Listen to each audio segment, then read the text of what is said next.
যে এখন যদি আবার প্রয়োজন হয় আবার আমরা রাজপথে নামবো এবং আমরা কোনোভাবে একটা যাচ্ছেতাই নির্বাচন আয়োজন করার সুযোগ দিব না। যদি প্রয়োজন হয় এই নির্বাচন কমিশন পুনর্গঠন করে প্রয়োজনে কিছুদিন দেরি করে হলেও একটা সুষ্ঠু নির্বাচন আয়োজন করাই, যেন তারা একটা নির্বাচন তাড়াতাড়ি আয়োজন করার থেকে সময় নিয়ে একটা সুষ্ঠু নির্বাচন আয়োজন করাটাই থাকবে আমাদের মূল প্রায়োরিটি।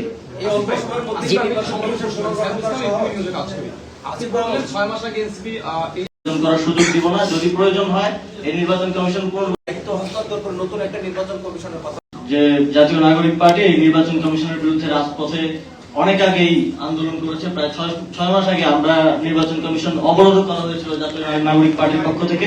করোনা বা যে কোনো ভাইরাসের এগেইনস্টে ফাইট মানি ব্যাকট্রলের লেফট রাইট।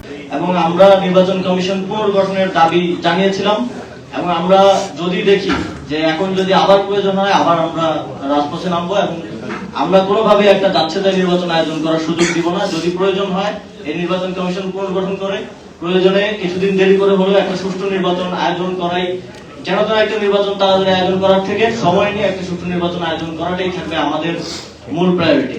নির্বাচন কমিশন সাংবিধানিকভাবে একটা স্বাধীন প্রতিষ্ঠান এবং আপনারা জানেন যে তার স্বাধীনভাবে কাজ করার ইতিহাস আছে। আপনারা দেখেছেন যে নির্বাচন কমিশনের সাথে যে তারা যে সরকারের কথা শুনে কাজ করেছে এরকম কোনো কিছু হয়তো আপনাদের নজরে পড়ার কথা না বিগত প্রায় 1.5 বছরে।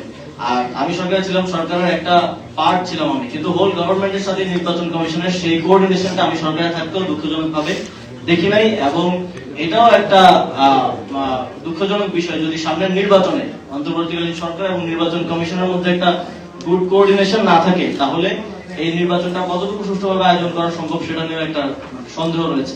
আমরা আমাদের রাজনৈতিক দাবি অবশ্যই জানাতে পারি। নির্বাচন কমিশন যেমন স্বাধীন প্রতিষ্ঠান, সে যদি তার স্বাধীনতার অপব্যবহার করে, সে যদি তার এখতিয়ার বহির্ভূত ভাবে গিয়ে সংবিধানের ইন্টারপ্রিটেশন দিতে চায় তাহলে অবশ্যই আমরা যৌক্তিকভাবেই আমাদের দাবি উত্থাপন করতে পারি। আমরা আগেও করেছি এবং ভবিষ্যতেও করতে কখনোই পিছ পাবো না।